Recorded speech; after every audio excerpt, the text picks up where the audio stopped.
Guys, today we're bringing on the second Idaho Horsemen player to join the Game Time Guru podcast, another quarterback who's going to be joining the competition for that starting spot.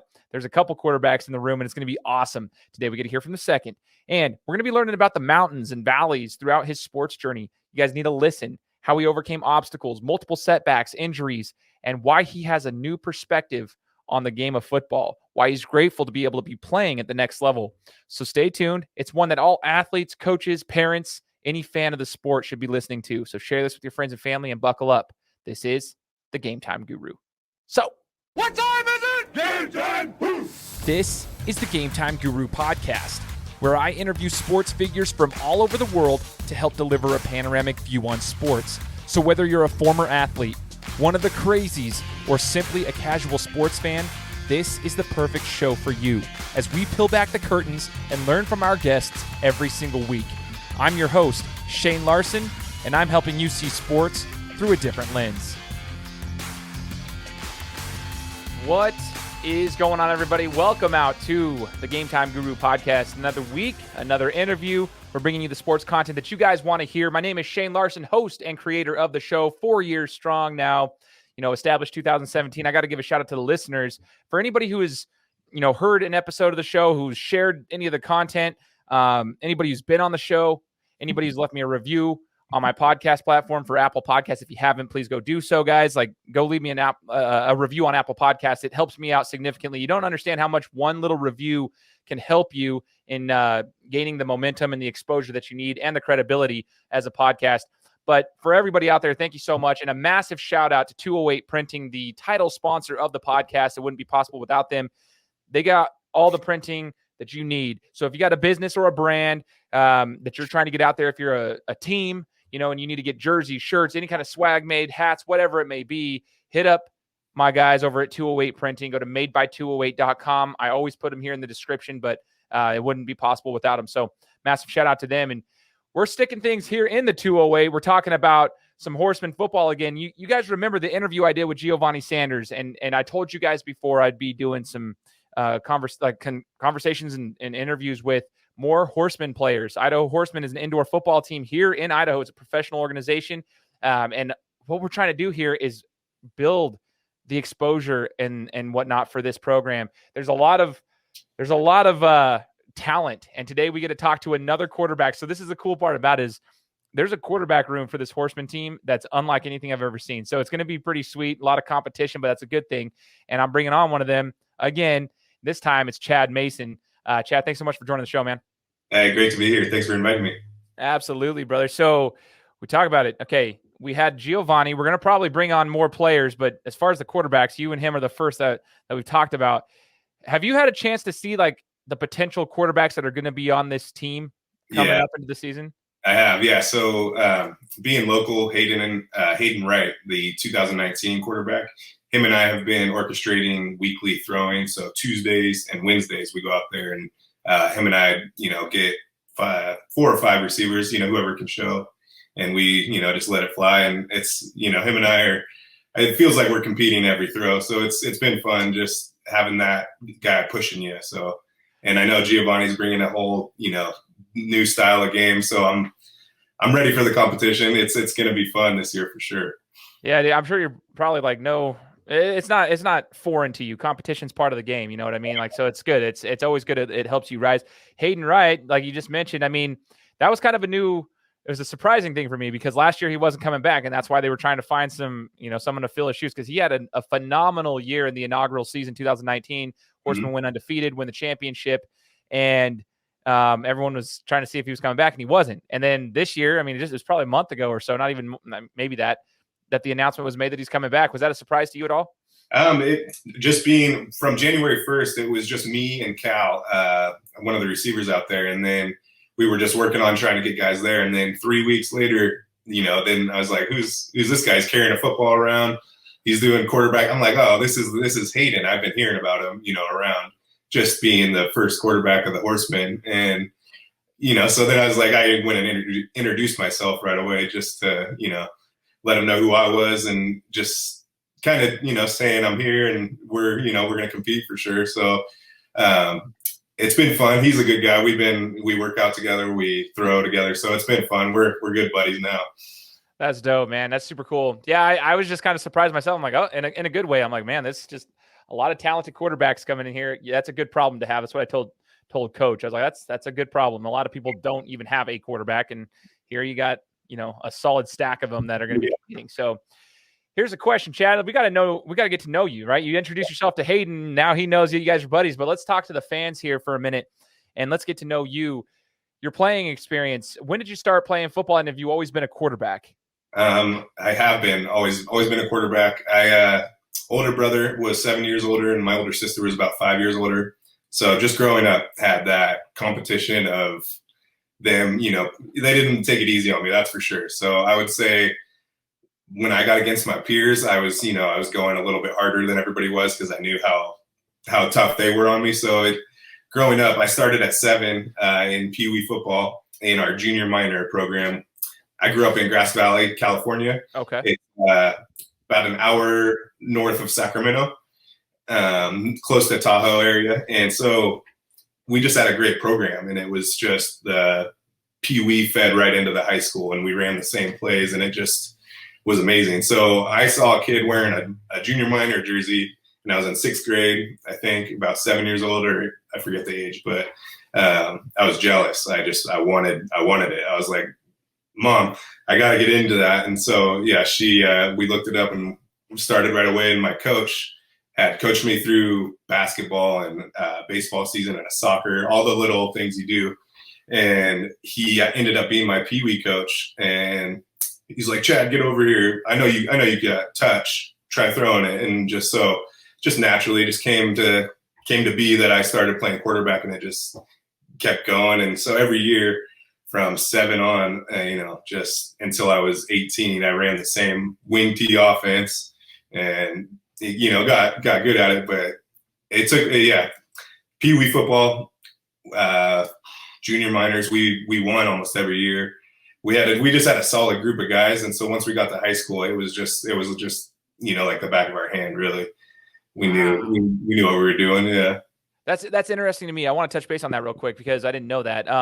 So coming from Idaho, we have optimist football, which is like your Pee Wee, if you will, but it goes up until you're like in the 7th, potentially 8th grade, depending on your age and where you sit in your grade level. But then there's middle school football, then there's high school football. But I always talked about that. I was like, you have these dominant optimist football teams, these little leaguers, if you will, that can run through. Like my team when I was in Little League, we were 28-1 over the course of 4 years, and then then you get into middle school and people break up, go into different schools, different weight classes, because there's heavyweight, lightweight for football here in middle school, and then get into high school, and then there's levels. You got freshmen, and then you got varsity, and then as you grow, some people just develop at a different rate. So like you break up those teams.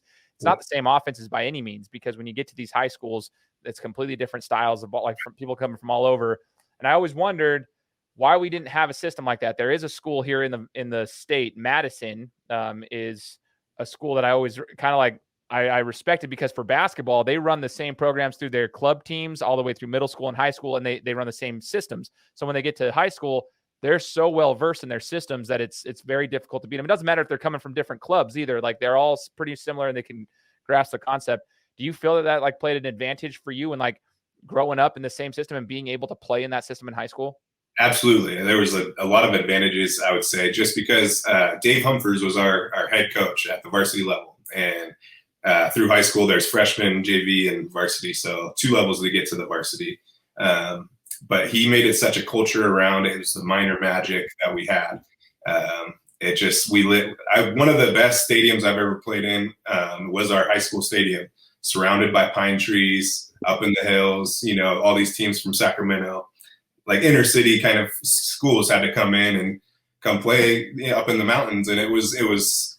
I just remember going as a kid, just watching and just praying to get there, and hoping and working hard to get there. And so growing up, all the coaches had committed to running that wing tee. And I mean, it benefited me a lot just throughout high school. I knew exactly the reads. We had a couple midline reads where I would read the D and crash in or not. And it was a read option before the read option was big, which was great. I mean, it's fun. Made me a better runner for sure. Not as many pass attempts. I maybe got 12 a game, and I would make them count though. So I try to go 10 for 12, 11 for 12, or try to go perfect. But, you never can be. But it just the coaches, they committed. 48-yard jack was our key play. Guards pulling, hand it off to the back. I fake around in case he can cut back so I can block that safety. And it just, it was so well oiled. I can tell you all the plays still, and it's so ingrained in my head. I would say it benefited me for sure. Once I got past it, though, I didn't know how to take a proper drop. So, it benefited me while I was there. Afterwards, it's a different story for sure.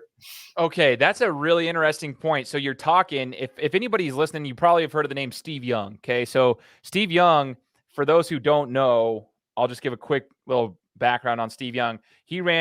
Steve Young was a running only quarterback in high school. He ran the veer option. He won multiple championships. He destroyed all the competition in his city back east. When he got to BYU, he was a seventh string quarterback. He wasn't going to play. He didn't know how to do a 3-step drop, 5-step drop. He didn't know how to throw a spiral for one. He didn't know how to throw the ball. He never had to. They only threw periodically throughout each game. They were a run first option. Then he got put as a DB. There's a whole story behind it if anybody hasn't listened about the Steve Young story, but he got put as a DB at BYU. And then he ended up taking advantages of his opportunities, started practicing. He battled with mental health issues, this, that, and the third. Comes back. He ended up learning how to do a drop. He ended up learning how to throw a spiral, which he didn't know how to do, but that's a very rare story. It's more difficult than people think. They see Steve Young as a Super Bowl winning quarterback, Hall of Fame quarterback. They don't realize getting into the college level at a D1 school where he was at a pretty prestigious university at BYU, following McMahon, who was an amazing quarterback, went on to play in the NFL as well. Those were large shoes to fill, and he had to figure it out. He kind of bloomed pretty late. So my question is, that sounds somewhat similar in the sense of you didn't know how to the typical the drop and then throwing and doing those typical offenses for college. So when you get to the next level, or talk to us about that, did you get any looks at the next level, and did you get to play football at the next level? And then we'll talk about the transition there. For sure, yeah. So coming through high school, I blossomed at a junior year. So I was about 5'11" sophomore year, and then grew to 6'3" and was about 195, two bills. So I was, my buddy and I, Taylor, ended up getting a full ride to Notre Dame, big offensive lineman. But him and I were gym rats and just went crazy. So from junior year to senior year, I went to 6'3", 220, and just was hard guy to bring down. Just, in the wing tee, running option, it took one or, more guys. So I got some looks. Utah State was a big one. We had two guys go previous, a tackle and then a free safety, who ended up getting a look by the Seahawks, James Brindley. That guy was amazing. Just playing with him was fun to watch. In our section championship game, my junior year, he's playing safety, runs up on the running back, is wrapping him up, rips the ball out of his hands, takes it 60 yards in the championship game. And it was just wow. It was crazy. So just playing around guys like that. I had another guy, Andrew Jackson, played for the Falcons, went to Fresno State, played for the Falcons. He was my right tackle and DN. And high school, I got to play with a lot of talent, which was fun. And they got some looks. And, so I had a chance to go to Utah State on the recommendation of James Brindley and all those guys. We were talking, and we ended up we lost in the first round of the playoffs. It just, steamrolled. We played good. It was the only season we really struggled was my senior year. We went 7-3, made the playoffs, but we ran into a big team, and I just struggled in that game. So it kind of felt like a damper on that recruiting process. So I did everything I could. I went to Arizona State camp when I was junior to senior year, trying to get some more exposure. Unfortunately, I didn't have a lot of direction in that recruiting realm, and I was always just D1 or nothing. And that's, I regret it now because I saw, looking at my mail, just my mom had saved it all and put it all in this box for me. But it was Portland State, all these cool, Idaho State actually. And, I was dumb not to even look. So I regret that myself. It'll help me, with my kid whenever I, have them. But just saying, help them, guide them along and try to make the right choice, because school is school anywhere. And it's, at D1, I was just a little bit, juvenile, thinking I could make it in it. 2% of the guys, go out of high school, make it on to the next level. And so long story short, I ended up going to Butte junior college out of high school.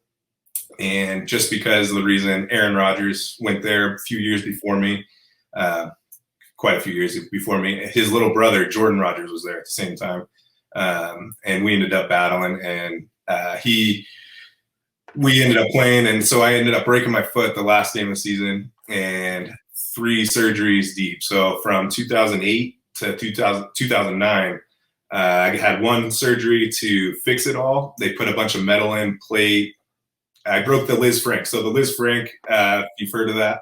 Oh yeah, but tell the listeners about this. Oh my gosh. So it's a bone and all the muscles on top of your foot that holds your arch up. So I broke that bone and didn't know it till the next morning. Actually, I got home, went to sleep, woke up, took a step and collapsed. And my mom, I crawled out and I was like, oh man, this is not good. So was at home actually. Yeah. And we went to the hospital and got, found out how many bones were broken. So immediate surgery the next 2 days. And then just the story goes on. So after that rehab, it was difficult, but pinching these marbles with your toes, trying to get that feeling back.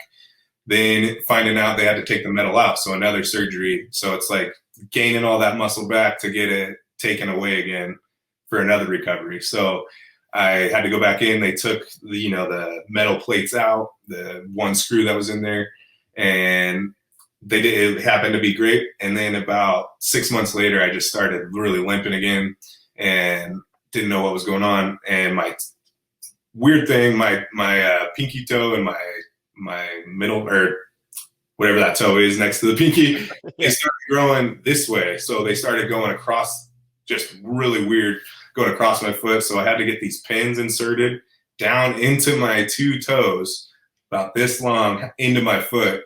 And that was the longest recovery I had. So that was 2009 in January. And I see the memories on my Facebook, and it's just the gnarliest thing, all this gross and 2 pins sticking out. And oh dude, man.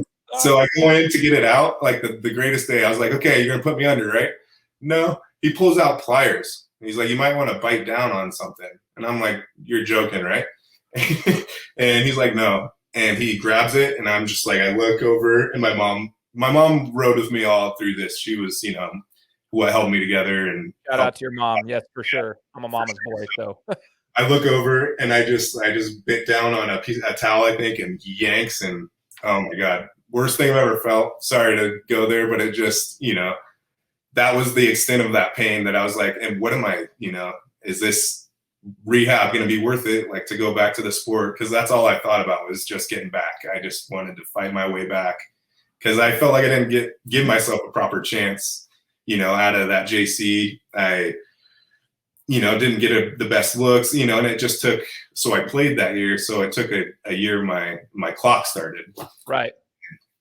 So 2010, January time, I called American River College, which is a JC in Sacramento, and talked to the coach. They had just went, I think 7-4 and lost to a couple teams late. And I told him, hey, I'm going to rehab and I'm going to come play quarterback for you. And him and I had a Gerald Hayflick, one of the greatest coaches I've ever played for. He was the coach at ARC, and I just told him, this is my plan, and I'm coming back. So I rehabbed, and I'm kind of weird. I wake up 5, 6 in the morning, pretty repetitively, and I just would take myself to the gym, and I was on crutches at first, and doing the rehab in there by myself, and then I finally was able to start running, and I would do the stair stepper, and that I would do it for an hour each day. And another thing about my mom, during my surgeries, she felt bad, obviously, because I'm laid up and 19, 20-year-old kid, and she was feeding me some good comfort food, and I blossomed. I grew to about 250. It was bad. I was pudgy. I looked at myself in the mirror and I was like, dude, not good. And so if I needed to get where I wanted to go, I had to put in a lot of work. So I lived on that stair stepper. I started coming back, and I started shredding away and got back to 215 right when I went to ARC, lean, mean, and ready to go. And so that was that summer. So I had 4 months to really get ready.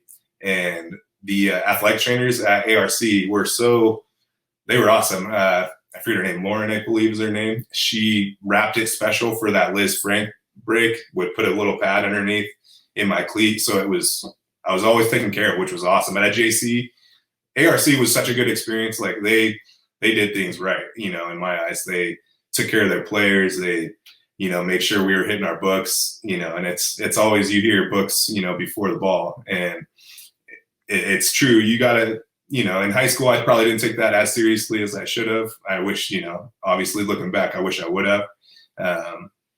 You never know what could happen. But yeah, so going to ARC, summer tryouts, man, it was just a battle. They had a freshman kid, and I had 2 years left, really. So I needed to make a statement and get seen fast. And so I didn't want to sit behind anybody. So I just started getting with a bunch of group of receivers, throwing every day. And the arm's always been, extra strong, and guys would tell me, that I threw a good ball to them. And so they liked just how we played. I give them a chance, throw it up on a 50-50. I really like to play after Brett Favre, just let it fly, Yeah. Cautious, but I'm not gonna not give my guy a chance. So just in summer, I ended up earning that starting spot and ran with it the whole year. Ended up playing that whole year. It was fun. Just we won the championship, beat De Anza in our bowl game too. Threw for I think 4 touchdowns in the championship game, 300 something yards. So it was one of the best experiences, having that fight and journey, to overcome that injury of that foot. Just knowing where I was, that I was not walking. I could barely walk through the kitchen without limping, and then to be celebrating a championship was it was everything I had thought about through that whole process. Was just the end game. I want to hold up. I want to get a ring, I want to lead this team. And that's exactly what I did. Try to get a scholarship wherever I could and just play somewhere. I just want to keep playing. I just love football. Man, there's a lot to unwrap there. I'm sitting here taking notes. First thing is Jordan Rogers, shout out, Bachelorette, Bachelor, the whole, yeah. Okay, cool. On that, man, totally different guy. Yeah. So funny you mentioned that. I had to watch that with my wife. So yeah, I'm one of the guys who watches the shows with this. Okay. So anywho, you're talking about Liz Frank. I pulled up Taysom Hill.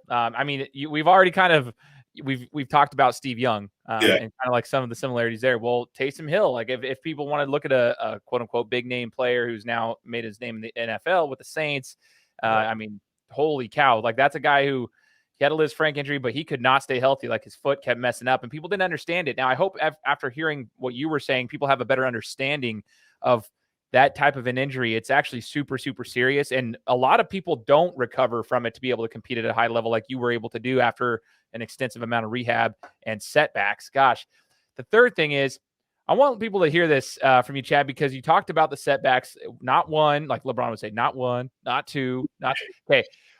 You had a couple of them, and then and for me, everybody knows I got a weak stomach. So while you're sitting there talking about them ripping that thing out, wow, dude, there's a lot that goes into that. I've told people multiple times, man, the down part of my life and my athleticism was about 4 years ago when I tore my shoulder. I never had surgery before, a major surgery outside of my broken nose. Yeah. And when I tore my shoulder, I had to get surgery on it, and it took me out for 6 months legitimately. And I went into this mental funk, this depression, because they're giving me painkillers, which I'm not normally used to taking. And I don't know how people do that for fun, to each their own. I was so sick every day when I was taking painkillers. Secondly, I bloated up to 245, 250. And that's not good for me. I'm not a healthy 245, 250. So when you were saying that, I related to you. And thirdly, whatever you want to call it, I couldn't move my arm at full strength. So I went through these mental funks of I'll never be able to have full range of motion. I'll never be able to do this again. I'll never be able to play basketball again. I'll never be able to box again. I'll never be able to do this. I legitimately I had convinced myself that I was never going to be able to be normal again because that's how bad it was. At some point, I legitimately couldn't lift my arm up 2 inches. And so when you're talking about that, I remember in my head how hard it was, but I wasn't playing at college. I was far past that. I was 27, 28 when that happened. for you, for talking to athletes like this, what was the number one? You mentioned, the end goal was a ring. You wanted to keep going, but like truly, how did you what was a mindset that you had to get yourself into, Chad, to be able to continue moving forward at that point? Because one setback's bad enough, but when it happens again, how did you keep going, so to speak?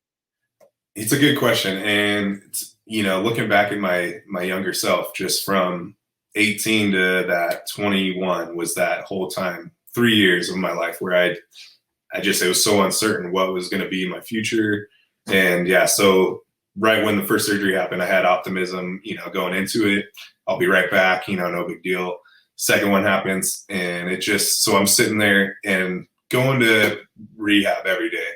And you're driving, and most times you're not even listening to music. You're just in your head so much. And like you said, the painkillers, they prescribed it back, in 2009, it wasn't as regulated. So they just gave them, here, 60 of them. And it's just like, so going through that too, it's super depressing because I'm sitting back in a room, by myself. I love playing that NCAA football game on PlayStation. So I would just sit back there and play that and just be alone. And it does take a toll on your head and your mental game. And it's something that, I'm glad they regulate the painkillers now, because any kid that I see injured catastrophically in football, it's like, I know the path that it could lead them down. It's where they're popping, painkillers just to feel better about themselves and not feel depressed, or whatever. Everybody, like, I got sick too on them, and so it's not a great thing for your health. So fighting those, inner monologues in your head where it's like, you'll never get back. You'll never, throw another touchdown again. It's like those things, creep in there. And I honestly, after a certain point where I was so deep in that hole after the third surgery and just knowing it was another 6-month rehab, I was like, dude, you can't live down here. You gotta fight. So, mountains and valleys. It's like, so in high school, we won the championship. I was, big fish in a little pond, and felt good to be me, and, those things. Had a ring already, so I knew what it felt like. I wanted to, go to college and do it. And so, that after that third one, I was, in the deepest hole, and that valley was so low, but had the support of, my mom, who, always was there for me, giving me encouraging words, and just saying, if that's what you want to do, I got your back, and we'll make it happen. And I was thankful and grateful for her to just support me in wanting to play again, because every doctor said, you'll never play again. Like you said, it was a career ender. They call it the Liz Frank injury. So I just remember telling myself that I wanted a different life. I didn't want this to be the end of my journey. I didn't want some doctor to tell me I'm not going to play again, because that's not going to happen for me. Like, personally, I gotta, I had to fight. I had to fight to get my way out of it. And it was a hard path to really go through. And like you said, just fighting that inner monologue, I had to tell myself, I had to shake my head and say, shut up.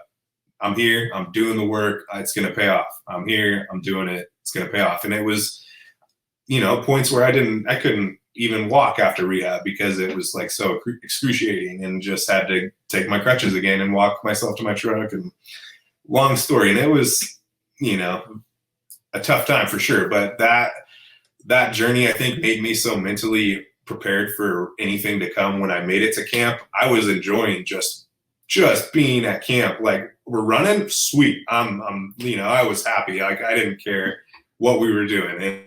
And anything football related, meetings, oh sweet, I get to be in a football meeting again. Like, I was so ecstatic just to be involved and competing for a starting spot again.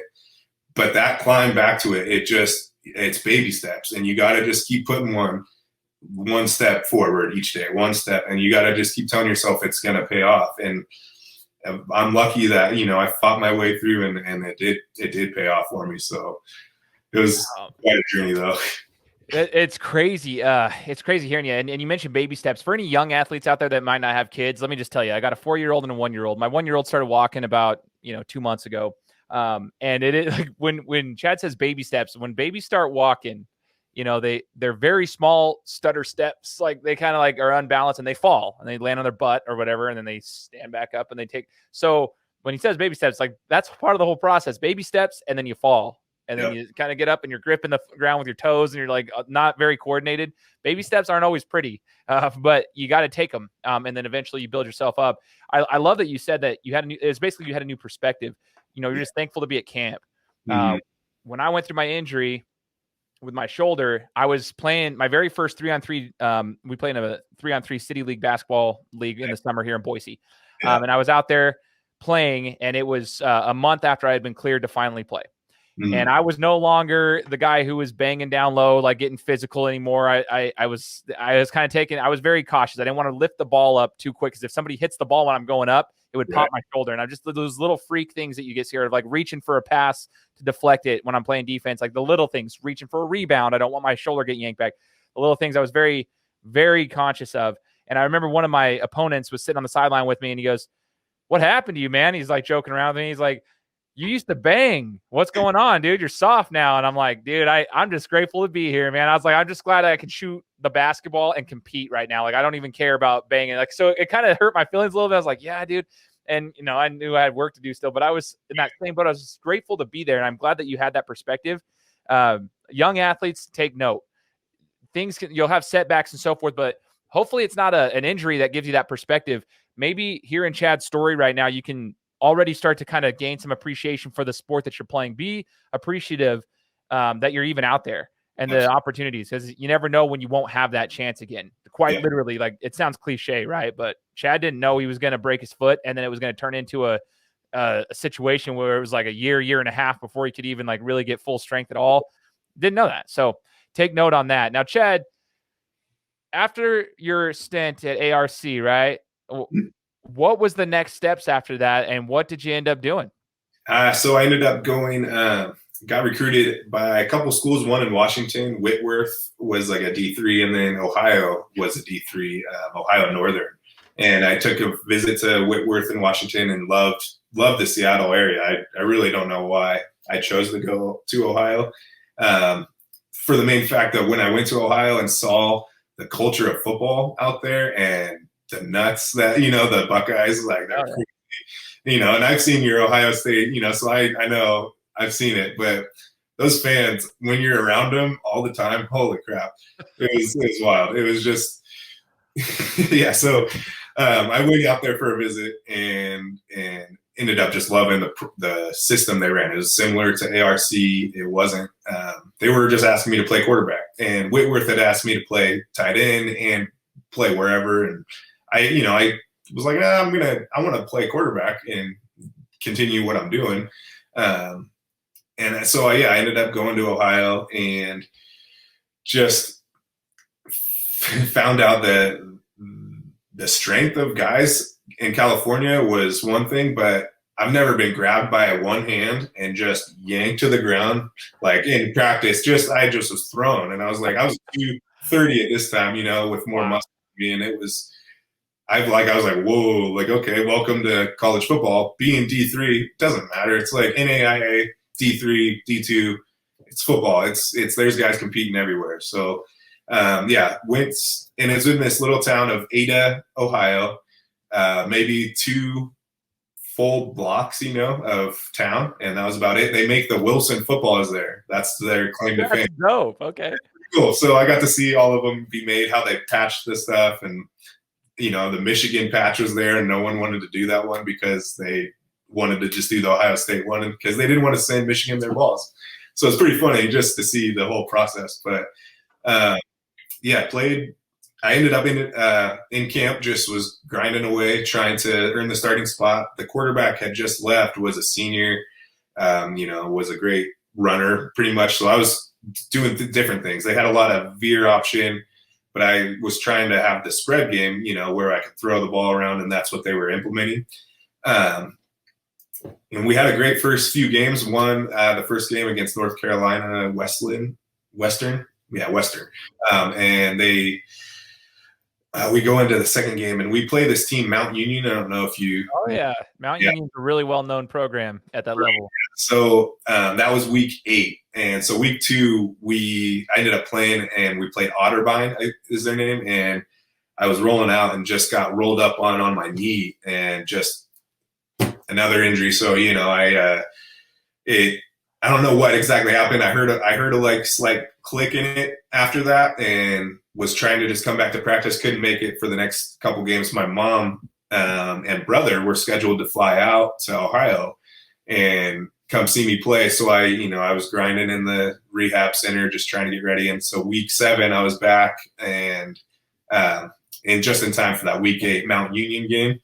And so, of course, they came to the biggest game out there. And I mean, I've never seen a team blitz so much. I mean, it was in the mud too. So ball was hard to grab. So they knew if they put pressure on and hit me a ton, it was going to be hard to get the ball out. Our running backs couldn't get any holes. So it was just a very physical game. I remember coming out of that not looking great and not feeling, even probably worse, and after that game, we went 2 more weeks, and I ended up earning a half scholarship, which it wasn't a full, so I had to pay half of the way. So after that season, I had to talk with my mom, and it just didn't seem like right to go into so much debt. And, my 1 year that I had at college was pretty much done. And so I just ended up moving back to Arizona, actually, to live near my sister. She had just had a couple kids, and I wanted to, play uncle for a little while.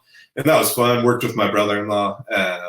Actually ended up moving back to my hometown and started coaching. I met went to the golf course randomly, and ended up meeting my wife there. And Nice. This is the cool part. So yeah, she, after college, I didn't think I was going to play again, to be honest. I thought the journey was done. I, loved the game immensely. I was like, but if I'm not playing in the league or professionally, then what's the point? I'm not going to ruin my body anymore. And coming from that knee injury after that, that was about 2014. I knew it was kind of over in my mind. I shouldn't have, but so this whole lead up to this whole Horseman thing is just wild, because I went into coaching at my high school where we won all those championships, and they weren't doing as great at the time, just from stats of the school, not being as many people enrolled, but we were still D1 and getting all these big teams, playing us. So in California, D1 is 3,000 plus at the school, whatever density. So yeah, we barely made that mark, and we weren't doing as well. So coaching was what I wanted to do, just give back my passion and just be around the game somehow. And, so spent 6 years coaching at that school. I got a couple head coaching spots at the JV level, which was fun. I did that for a couple years, did quarterback coach for varsity the whole time, was around 2 head coaches, and it was a great time. I ended up, what kept me coming back, I got to play the scout team quarterback, and I got to mimic all these young cats, and I was feeling good. My knees were good. My feet were feeling great. I could still throw the ball, and it's funny, and just kept, playing for 4 years doing that, scout team, and just having a blast doing it. And we ended up thinking about moving out of California, my wife and I. And so her mom lives here in Idaho. And once I got here, it was, I had always seen the Horsemen and just wanted to know, wanted to get attached to the team, and I saw the tryout is what I saw. And I was like, you know what, I'm going to try, just why not? Cause I feel great. And I don't know, I'm kind of jumping around. Sorry. You're good, man. This is all part of the story. Yeah. So I should go back though, because in 2016, I got the itch to play, and I started playing flag football, right? Just throwing the ball around. And this is a big part of the story. So 2016, I ended up just going up for a pass, coming down, and a guy had fell into my knee, tore my ACL and MCL, and had another catastrophic injury. Heard the biggest pop in the world. It was, I still remember that to this day. And it just was so freak, and just a random play, and drove myself up to the hospital, got an MRI. They told me both of them are torn, and the choice was you can let it heal naturally and it'll always give you trouble, or get a reconstructive surgery. And so I was with my fiance at the time, and she said, well, you don't want to have problems moving forward. And I'm so glad that she said that, because looking to where I am now with the Horsemen, it's the only reason I'm going to be able to play, because I fixed that knee. I did another 9 months of rehab. So yeah, I felt like an injury, like not, I don't know. Yeah, I knew how to handle it, I guess, at that point. The mental game, I knew what was going to come. I knew how to take it. I knew what I needed to do to get past it. And I still coached through the whole time. I was on the sideline with crutches. It was a fun time, to be out there with the crutches. That was rough. My shoulders got big from crutching around so much. But after that, yeah, just finally making my way, to Idaho. I'm so thankful that, I fixed the knee, and now I'm able to compete and play at this level. It's been fun. Reynolds, going out to that first day and throwing, he was like, oh, okay. And 3 weeks into it, he was, we signed it. And so I know that I'm getting back into that shape that I once was in. And Justin Garcia, one of our players, him and I have been working out together. And so it's been fun, man. He's been pushing me tons, and I'm just feeling young again, which, I never thought I was going to be able to play again. I went out and bought a helmet just because I was so excited, and I can't wait for the camp to get here. Just ready to go. Yeah, sorry I jumped around so much on that. No, I'm digging the story. This is what I like, Chad. I like stories like this. The whole premise of the show is to have these stories in the background behind everything, because obviously you didn't just show up here. Like, there's a whole background to you getting here, and people wouldn't know that. Just they'd be like, oh, he's just playing quarterback. He's been playing quarterback his whole life. They don't know the journey. That's the whole point. We want to hear that story. That's awesome. Yeah. And you referenced Justin Garcia. I'm going to shout it out right here. Calling him out right now. I got to get him on the show as well. I like Justin. I talked to him last year, doing some interviews with them last year for the Horsemen before the season got shut down because of COVID. But I really like that guy. He's a super, super good guy. That's the whole thing. The whole Horsemen crew, the players, it's like one big family, and that sounds super cliche as well, but it's awesome. It's a bunch of guys that are still being able to play football at this level. It's given opportunities to people like yourself, and everybody, is out there to help everyone. There's some competition there, obviously, at position battles and whatnot, but it's awesome. So the Horsemen, listen, for all the listeners out here, we've talked to Giovanni Sanders. We've talked about kind of what the indoor game is like. There's a little bit different rules here and whatnot, like, smaller field, all the stuff. The speed of the game is pretty quick. I'm going to tell everybody I went to a game, but I was following the games during the inaugural season quite closely through Boise Sports Talk. Boise Sports Talk was always at the games, and they were showing their behind the scenes footage of the games and whatnot.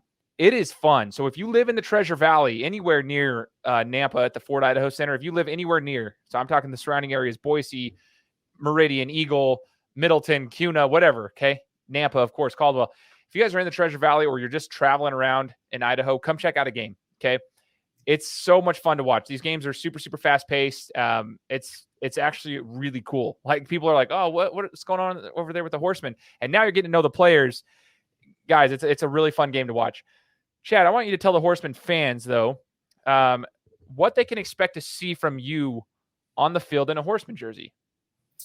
What they can expect is just a quiet confidence. I move about my football, and I try to be, the highest IQ out there. And let the athletic ability back that up. So I want to know, I'm a film rat, so I love to just know what the other guy's doing. This is so fast paced. It's make your read. If it's not there, go to the next, and you got to throw or go. Been learning that. So it's been fun learning that. But what they can expect as a hardworking, never going to quit, a team leader, just someone who wants to win. I can't stress that enough. It's all I care about is just whatever we got to do for the team to get there is what I want to do. So if that means being the rah-rah, leader of the team, then that's what I'll try to step up and do, because everybody looks to that quarterback. I mean, Tom Brady has 7 rings for what reason, being that leader. And,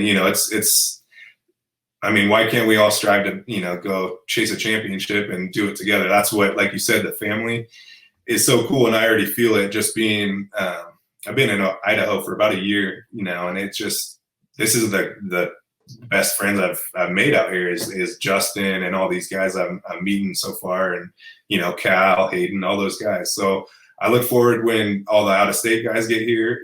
Giovanni. There's a couple guys coming from Sacramento that I'm looking forward to meeting. Being a Cali kid myself, so it's gonna be fun. I can't wait to get out there and feel what it's like to just have the stands and all that cheer. I just the YouTube videos I watched of the 2019, it looks like a fun time. So I can't wait to be on the field and see it, firsthand. Dude, it's a blast, man, and it's great for the players. Like, I want to know from your perspective, just from practicing, though. You did mention the pace is a little bit faster. I know you guys probably haven't been able to get into full game speed and the whole rules and stuff, but maybe you have. What's the biggest transition from going from an 11-man actually playing at the collegiate level to this right now? So the couple of rules that I've learned is once it's a center and 2 guards, and so as a quarterback, that's your box. So if you step outside, so if you're in that box, only that one middle backer can rush you. But once you step outside of that box, everybody can come. And it's so the D linemen are already coming, but that one blitzer is what they allow if you're in the box. So once you leave, it's full game, and that's maybe a step or 2 to your right or a step or 2 to your left. So it's going to be, that's the newest challenge for me, is just the tight spaces and learning how to maneuver in those spaces.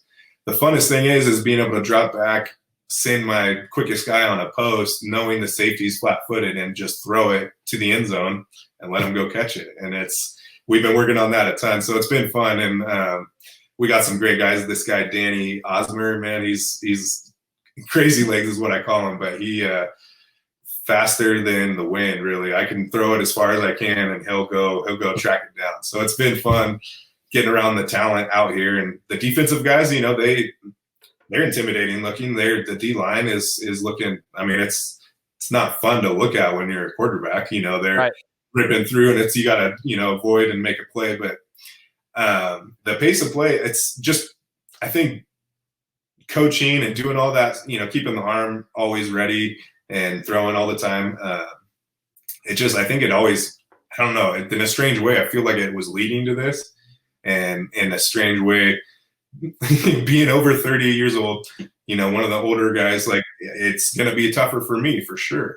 So I'm going into that knowing it, but I'm also going into it thinking I was never going to play again, thinking, so I'm thankful and I'm happy we're going to camp. Like, I can't wait to just strap on the pads and let's go compete and see who comes out on top, because it's going to be a battle.